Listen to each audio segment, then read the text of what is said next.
Hello guys, अस्सलाम वालेकुम। Welcome back to this channel. आज की इस वीडियो में हम जावास्क्रिप्ट की हेल्प से ये डिजिटल क्लॉक क्रिएट करेंगे। ये देख लीजिए, आप प्रॉपर ये वर्क कर रहा है, तो हम इसी चीज़ को आज क्रिएट करेंगे। तो सबसे पहले मैं अपने VS कोड पर आ गई हूँ और यहाँ पर मैं एक फ़ोल्डर बना रखा है डिजिटल क्लॉक के नेम से, ठीक है। और इसमें मैं अपनी HTML, CSS और जावास्क्रिप्ट की फ़ाइल बनाऊँगी। तो HTML की फ़ाइल यहाँ मैंने index.html बना दी है और CSS की फ़ाइल style.css। इसी तरह मैं script.js की नेम से मैंने जावास्क्रिप्ट की फ़ाइल क्रिएट कर ली है। अब हम index.html पर आते हैं और यहाँ पर अपना कोड जनरेट करते हैं। सबसे पहले यहाँ पर मैं अपना टाइटल लिखूँगी, डिजिटल क्लॉक। यहाँ पर मैंने टाइटल को चेंज कर दिया और बॉडी टैग में यहाँ पर सबसे पहले मैं डॉट क्लॉक मतलब क्लॉक के नेम से एक क्लास क्रिएट करूँगी। लेस देन का साइन लगा के H1 का मैं टैग यूज़ करूँगी और मुझे एक आईडी चाहिए, जिसके लिए यहाँ पर मैं हैश टाइम के नेम की आईडी क्रिएट कर लूँगी और एक मुझे स्पैन टैग चाहिए। तो ये शॉर्ट फॉर्म होती है, आप चाहें तो वैसे भी लिख सकते हैं अलग अलग, वरना आप शॉर्ट फॉर्म से इस तरह से भी अपने टैग्स जनरेट कर सकते हैं। अब मैंने जो आईडी दे रखी है टाइम, इसमें मैं लिखूँगी, इसकी H1 में मैंने रैंडमली टाइम लिख दिया है 12, ठीक है। और आईडीज़ मैंने इसलिए दे रखी हैं क्योंकि मैं इसको जावास्क्रिप्ट से एक्सेस करूँगी, ठीक है। तो यहाँ स्पैन पे भी मैं आईडी दे देती हूँ। AM और PM के लिए मैंने इसलिए यहाँ पर टाइम फॉर्मेट की आईडी दे दी है और यहाँ पर मैं रैंडमली AM लिख देती हूँ।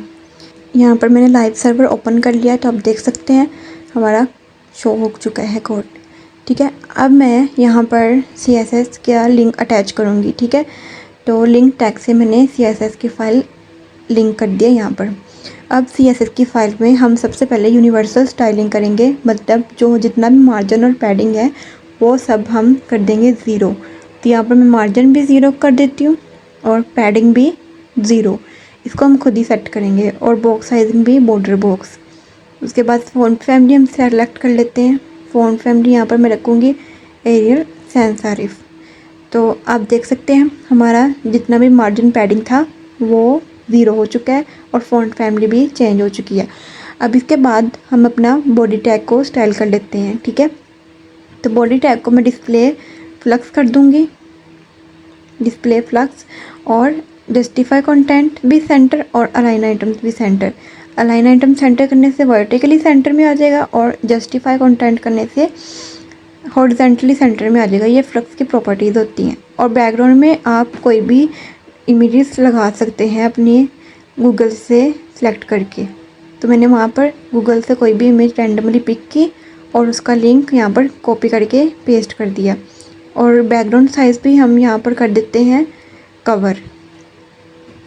तो बैकग्राउंड साइज़ कवर किया। अब देखते हैं हमारी इमेज है वो परफेक्टली यहाँ पर रख चुकी है। अब मैं इसके हाइट भी दे देती हूँ ताकि ये सेंटर पर आ जाए। मैं इसको मिन हाइट दे देती हूँ 100 VH।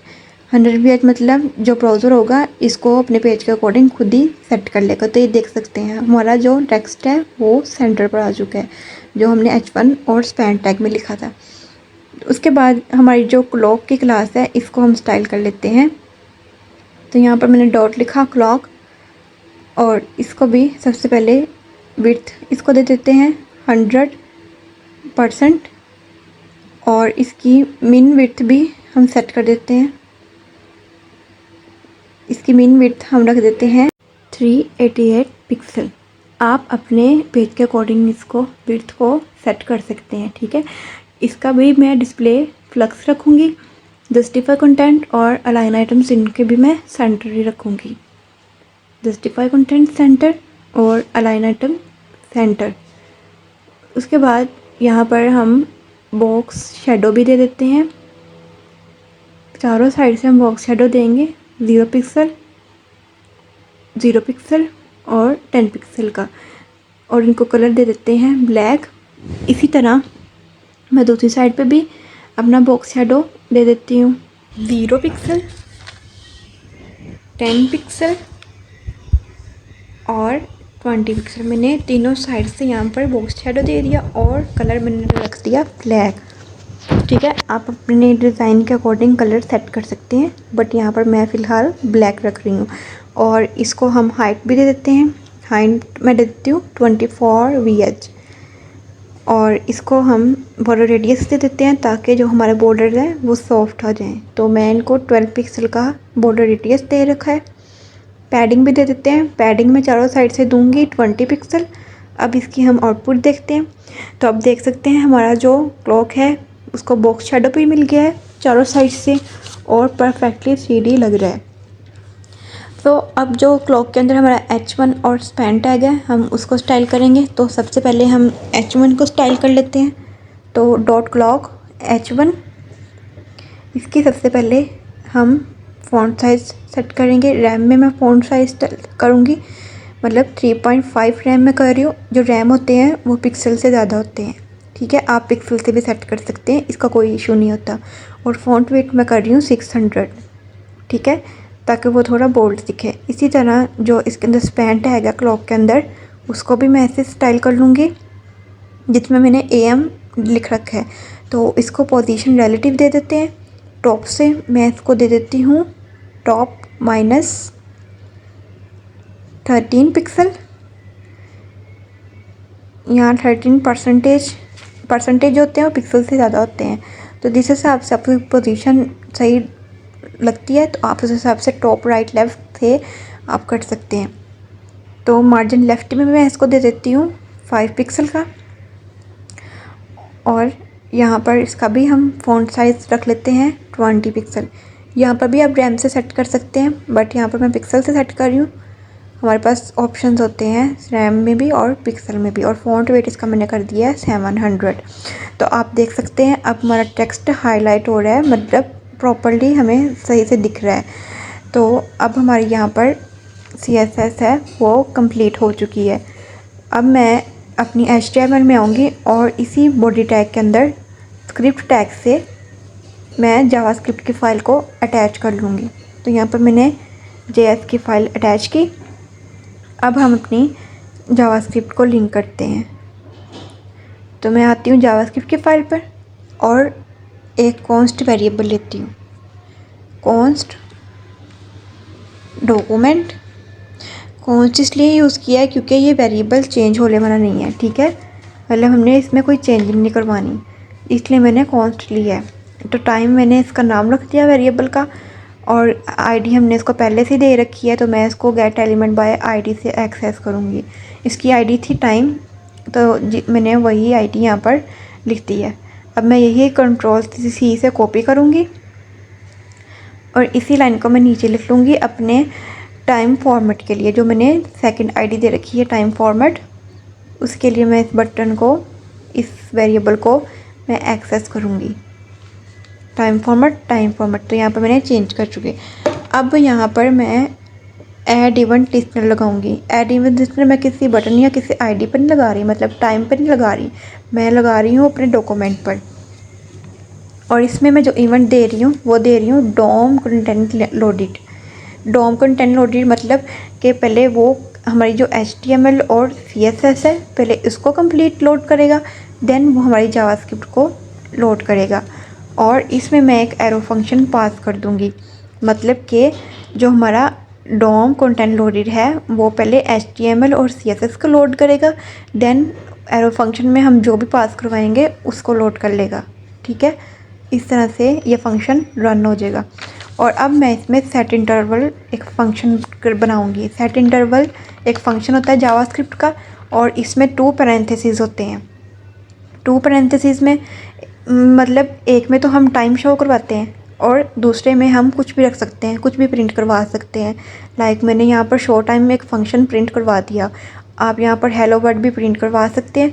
तो यहाँ पर मैं एक फ़ंक्शन रख रही हूँ शो टाइम के नेम से और 1000 मिलीसेकंड मतलब 1 सेकंड, मतलब हर सेकंड के बाद शो टाइम वाले फंक्शन को ये रन करेगा।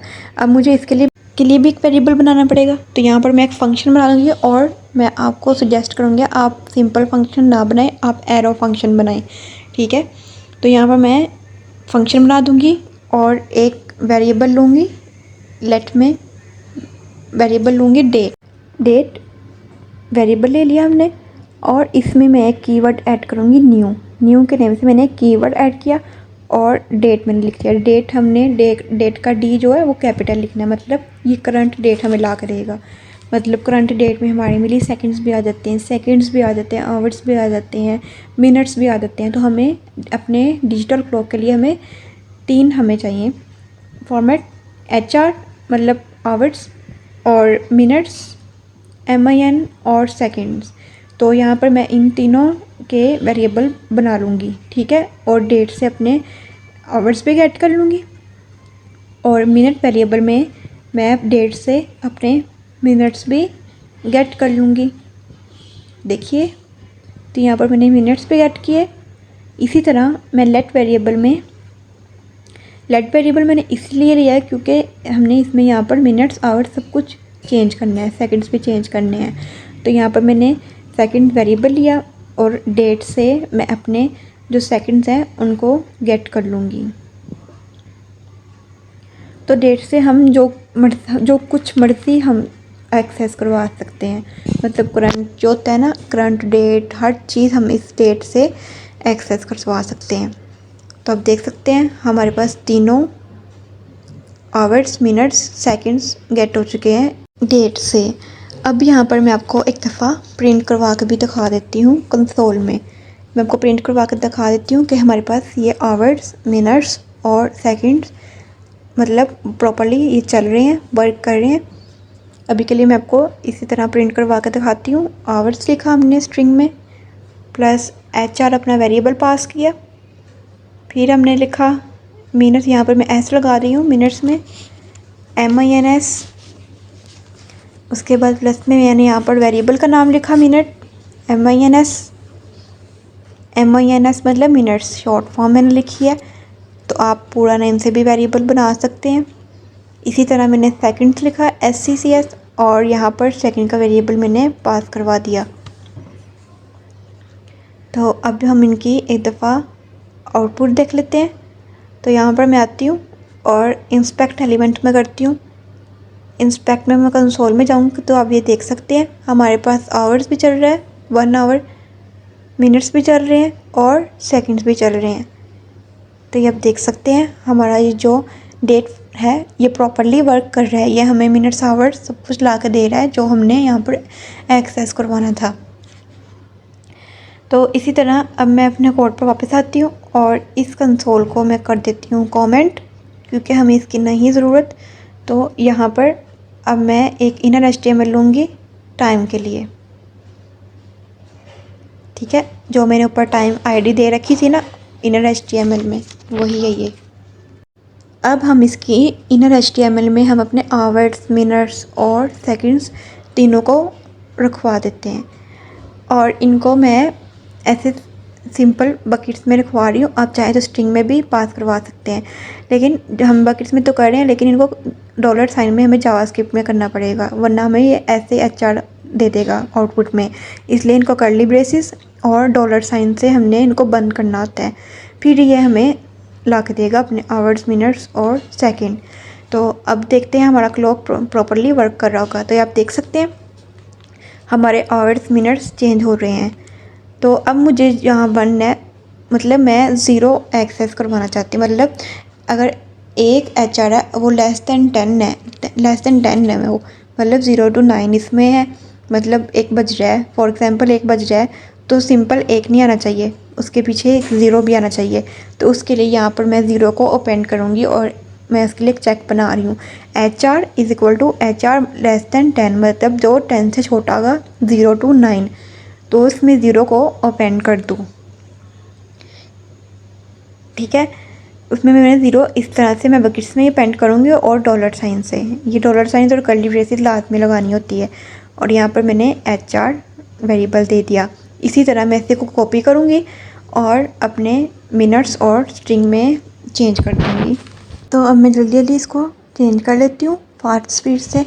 मिनट्स और सेकंड के लिए भी मैंने यही कुछ किया। तो आप देख सकते हैं इस तरह से मैंने यहाँ पर चेंजिंग कर दी। एक दफ़ा डॉक्यूमेंट को फॉर्मेट कर लेते हैं। तो अब इनकी आउटपुट देखते हैं। तो अब देखिए जहाँ पर मुझे पहले सिर्फ 1 दिखा रहा था, वहाँ पर अब मुझे पहले 0 लिखा आ रहा है, मतलब ये हर सेकंड और मिनट्स के लिए भी यही काम करेगा, मतलब वो 0 पे एंड कर देगा। अब हमारा रह गया है टाइम फॉर्मेट वाली आईडी, जिसमें हमने AM और PM को चेंज करना है, मतलब 12 बजे के बाद PM हो जाए और 12 बजे से पहले AM हो जाए। तो उसके लिए टाइम फॉर्मेट मैंने जो आईडी दे रखी थी इनर HTML में, वही मैंने टाइम फॉर्मेट आईडी लिख दी है। और इसमें मैं लिख दूँगी अगर तो 12 से बड़ा हो जाएगा HR, मतलब 12 से ज़्यादा टाइम हो जाएगा तो कर दो PM, अगर 12 से कम है तो वहाँ पर AM ही रहने दो। इतनी सी बात थी बस। इसके आउटपुट देखते हैं। तो ये देखें यहाँ पर अभी by default AM he show होगा, ये PM में भी चेंज होगा। तो मैं आपको एक चीज़ यहाँ पर बताना चाहती हूँ। यहाँ पर देखिए हमारा जो क्लॉक है वो रिस्पॉन्सिव नहीं है, मतलब यहाँ तक तो ठीक है। ये देखिए डेस्कटॉप और लैपटॉप की स्क्रीन के हिसाब से तो मुझे परफेक्ट दिख रहा है, ये देखिए। लेकिन यहाँ पर आकर ये सही नहीं मुझे दिख रहा, तो मुझे जो मीडिया क्यूरी है वो मुझे यहाँ पर लगानी पड़ेगी। तो यहाँ पर मैं लिखती हूँ मीडिया स्क्रीन, मतलब ये मीडिया क्यूरी होती है हमारी रिस्पॉन्सिव के लिए कि हर स्क्रीन के साइज़ के अकॉर्डिंग चले। तो यहाँ पर मुझे 400 से कम था, मतलब 400 से नीचे जो स्क्रीन थी वो मुझे सही नहीं दिख रही थी क्लॉक, तो इसलिए यहाँ पर मैं मैक्स विड्थ कर दूँगी 400, मतलब अब 400 से नीचे नीचे ये हमारी ये वाली स्टाइलिंग होगी तो हमारा क्लॉक दिखेगा सही। तो यहाँ पर अब मैं क्लॉक जो थी क्लास, इसको मैं स्टाइल करती हूँ। डॉट, यहाँ पर मैं लिखूँगी डॉट क्लॉक, अपनी क्लास का नेम मैंने लिखा। और यहाँ पर सबसे पहले हम इसका जो मैक्स विड्थ है वो कम कर देते हैं। आई थिंक सो मैंने ऊपर 360 प्लस दिया है, तो यहाँ पर मैं मैक्स विड्थ कर देती हूँ 260।